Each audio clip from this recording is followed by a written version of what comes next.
নমস্কার। আজকে আমি একটা চিংড়ি মাছের রেসিপি নিয়ে এসেছি। তার জন্য আমি নিয়েছি 250 গ্রামের মতো আমি চিংড়ি মাছ ভালো করে ছুলে নিয়েছি।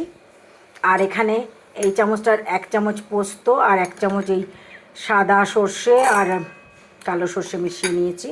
একটুখানি নারকেল ছিল আমার ঘরে, আমি নারকেলটাও দিয়েছি। নারকেলটা না দিলেও চলে, পোস্ত আর সর্ষের মাত্রার তাহলে আর একটু বাড়িয়ে দেবেন।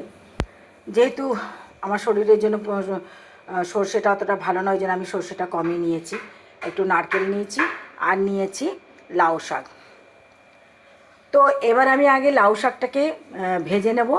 ভেজে এগুলো সব মিক্সিতে, এই সর্ষে পোস্ত আর নারকেল মিক্সিতে পিষে নিয়ে তারপরে ভালো করে কাঁচা তেল দিয়ে, চিংড়ি মাছটা কাঁচাই চিংড়ি মাছ ভালো করে মেখে টিফিন বক্সে করে ভাপে রান্না করব।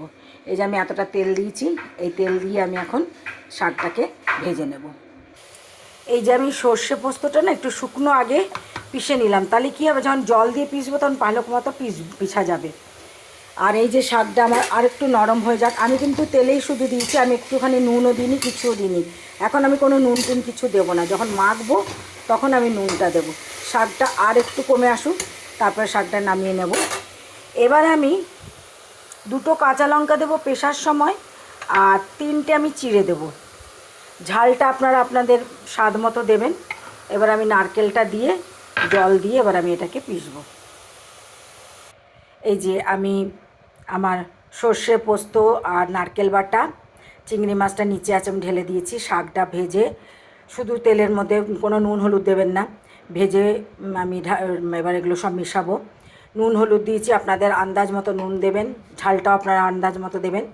এবার আমি দেব সর্ষের তেল।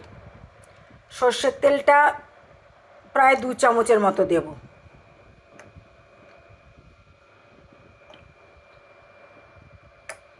ব্যাস 2 চামচের মতো সর্ষের তেল দিলাম। এবার এটাকে ভালো করে মাখবো। যত ভালো করে মাখা হবে তত ভালো এটা স্বাদ হবে। এই যে আমার মাখাটা ভালো মতো হয়ে গেছে। আমি বারে বারে বলছি, নারকেলটা কোনো স্পেশাল নয়, নারকেল না থাকলেও ঘরে কোনো ব্যাপার না। আপনারা সর্ষে পোস্ত আর এই লাউ পাতা ভেজে আর চিংড়ি মাছ দিয়ে আপনারা এটা ভাপা করতে পারেন। আমার ঘরে নারকেল ছিল বলে আমি একটুখানি নারকেলটা পিষে দিয়ে দিলাম। এবার এটা আমি একটা টিফিন বক্সের মধ্যে ঢুকিয়ে আমি ভাপে দেবো। এই যে আমি এই টিফিন বক্সটার মধ্যে নিয়ে নিয়েছি, আর এখানে জল বসিয়েছি, একটা স্ট্যান্ড দিয়ে দিয়েছি। এবার জলটা একটু গরম হলে আমি টিফিন বক্সটা বসিয়ে চাপ ঢাকা দিয়ে প্রায় 20 মিনিট আমি রান্না করব। এই যে আমি বসিয়ে দিয়েছি ঢাকা দিয়ে, এই দেখুন।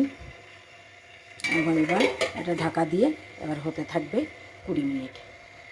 এই যে ফিরে এলাম প্রায় 25 মিনিট বাদে, 20-22 মিনিট বাদে নামিয়ে দিয়েছিলাম। তারপরে 3-4 মিনিট অপেক্ষা করলাম, একটু ঠান্ডা, ওপর থেকে একটু ঠান্ডা জল দিয়ে টিফিন বক্সটা খুললাম, কারণ আপনাদেরকে দেখাবো বলে একটু তাড়াতাড়ি। এই দেখুন খুব সুন্দর একটা গন্ধ বেরিয়েছে। আচ্ছা, আপনারা চাইলে একটু মিষ্টি দিতে পারেন, মিষ্টি একটুখানি দিলে একটু মিষ্টি মিষ্টি লাগবে। আর এমনিও ভাপাতে একটু মিষ্টি দিলে ভালোই লাগে। আর অনেকে মিষ্টিটা খায়ও। আমাদের বাড়িতে যেহেতু মিষ্টিটা খুব একটা পছন্দ করে না, সেহেতু আমি মিষ্টিটা দিই, তবে খুবই অল্প, একটুখানি। দেখুন, এই হলো আজকের লাউ পাতা দিয়ে সর্ষে পোস্ত নারকেল দিয়ে চিংড়ি মাছ ভাপা। ভালো লাগলে বানিয়ে খাবেন, আমাকে জানাবেন কমেন্টস করে কেমন লাগলো। আর অবশ্যই অবশ্যই লাইক অ্যান্ড সাবস্ক্রাইব করবেন, তাহলে আমার ভিডিওগুলো আগে আগে পাবেন। আসি তাহলে, ধন্যবাদ।